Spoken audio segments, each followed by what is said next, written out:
Hi again guys, I'm back with another unboxing. This is my latest order from cubes.com again, and this is the next one out of the box. Two more puzzles. They gave me a great price once again.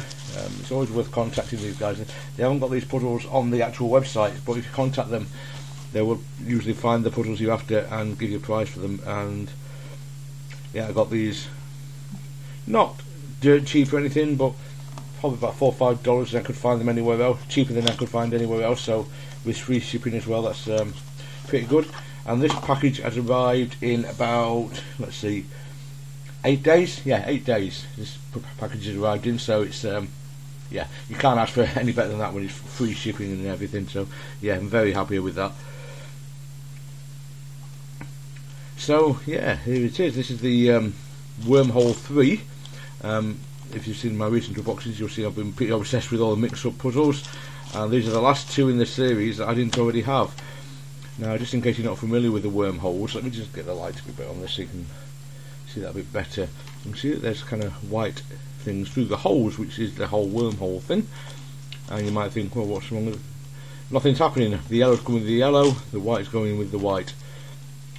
But what you will find is, in one position, there we go, that's what it is, it's the white, red, blue phase, no. Right, so it's this edge that does it, right, so I need to keep track of that. But you can see that now I turn this edge, the centre colours have changed to blue. So now, when I scramble it, I have to match up the white inner parts with the white outer parts, like so.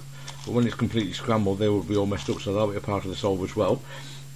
This also has a mix-up 4x4 kind of properties, so if you've got two layers here that can turn 45 degrees. Having solved the 3x3x4 mix-up, I don't expect this to be too challenging to me, because I've basically already solved this section on that cube. I don't think this will add any extra challenges because of the way I go about it. I think it will work exactly the same as this. I did just on the 3x3x4 using my method, so I really don't expect too much extra difficulty from that. But add to that the challenge of doing the wormhole, especially actually, you know, let me grab my wormhole 1 to show you that.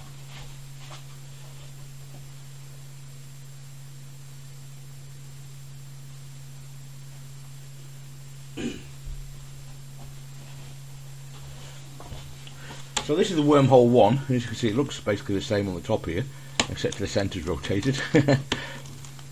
I've actually got slightly different sticker shades these days, so not that that matters. So I've had this one for quite some time now. This is one of the very earliest puzzles I got actually, just because I thought it looked really cool. But yes, you can see you've got 4 holes on every side there, so you can see all the colours in there, but these, you're not going to be able to see those colours, so it's always going to be a possibility that you've got the wrong colour in there. You're not going to have any way of knowing. So I'm curious how that will play out actually. That's an interesting addition to the difficulty, I think. So yeah, let's get it scrambled and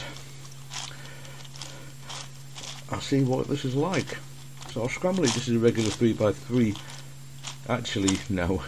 That's a bit silly, I think. Let's see if I can fix that, because I think I need to get the mix-up bits done first.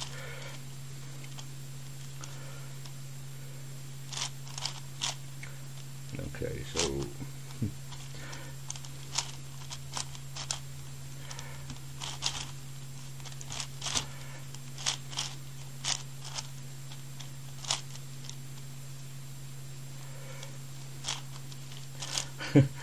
I'm making a right cock up with this actually.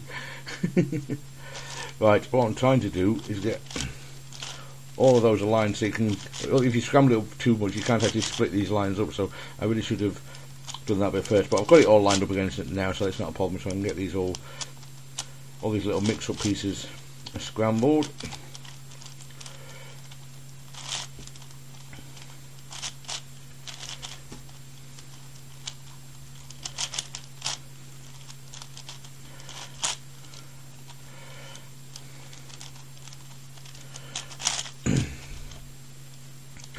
see, it starts shape shifting as soon as you start messing these up.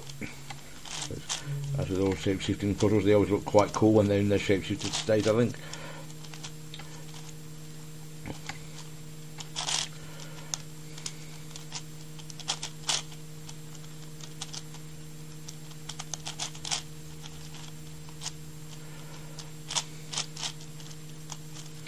So we've got everything separated. I think we just about have. And my neighbours they belong next to. Obviously you can't do absolutely 100% because you haven't actually got many places to move them because you're always around this double centre layer here. But yeah, I think that's about it. As I already had the first part a good portion of the way to being scrambled anyway, the rest of the cube, shall I say. Not going to take too much, but as you can see, all the holes now I've got a different colour on the interior piece to the exterior piece now that it's all scrambled up. So that's going to be a portion of the solve that we have to sort out, of course. But having solved the wormhole one, it's not really anything new to me, of course, but it's just a different mixture of those components of the solving process in one puzzle, which is quite cool, I think. And plus, once again, as I've said many times before, I am a collector, not just a solver, so I wanted the entire series of puzzles anyway once I realised just how much I'd enjoyed them. So yeah, I think we can call that one scrambled now. I'll go away, give it a solve, and let you know my thoughts when I've done so. Okay, so the Wormhole 3 is now solved again. It worked kind of pretty much as expected. The difficulties I had with it,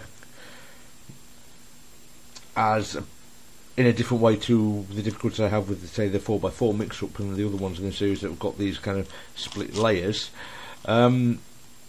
mainly revolve around the parities that I got. I've only solved it once so far, but I think I encountered every possible mix-up parity, and you can't really fix them in the same way as you do on the regular mix-up cubes, especially things like where you've got two corners positioned wrongly. That one took me a while to figure out, because the way I do it on the regular mix-up cubes, it just simply can't be done on this, because you need more pieces that split in the half-turn position to be able to do the algorithm that I use. And because these wormhole edge pieces don't split in the middle like that, as you can see, if I put that 45-degree turn there, you can see this one whole piece across there, so you can't do those mix-up turns with those pieces in position. So the normal way that I used to fix that parity didn't work, so I had to find another way around that. That's definitely the longest time portion of solving this. The actual mix-up layer worked pretty much as expected, the same way as it did on the 3x3x4 mix-up, and I solved it precisely the same way, so that worked alright.